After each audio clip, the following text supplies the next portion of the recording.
Finally একটু সময় বার করা গেছে, প্যান্ডেল হপিং হয়ে যাক, একটা খুব স্পেশাল প্যান্ডেল দেখতে যাচ্ছি। আর আজকে আমরা এসেছি অনেক দিনের ঐতিহ্যবাহী পুজো সমাজসেবীদের, যাদের এটি ৮০তম বর্ষ।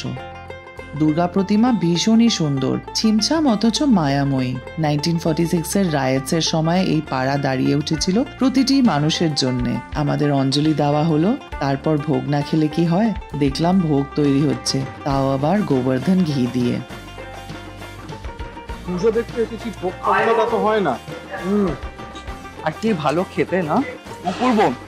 দেখলাম তো গোবর্ধন ঘি দিয়ে বানাচ্ছে ভোগটা। মনে আছে আমরা বম্বেতে গেছিলাম, আমাদের সেই বন্ধুর বাড়িতে গোবর্ধন ঘি ইউজ করছিল, তো ওরা বললো যে ওখানে নাকি ভীষণই পপুলার ঘি। আমি অনেকদিন ধরে বিজ্ঞাপনটা দেখছি, আমার মনে হচ্ছিল যে আবার ট্রাই করবো। কি ফ্লেভার হয়েছে, ভীষণ ভালো খেতে। শুভ শারদীয়া আপনাদের সবাইকে। পুজো ভালো কাটুক।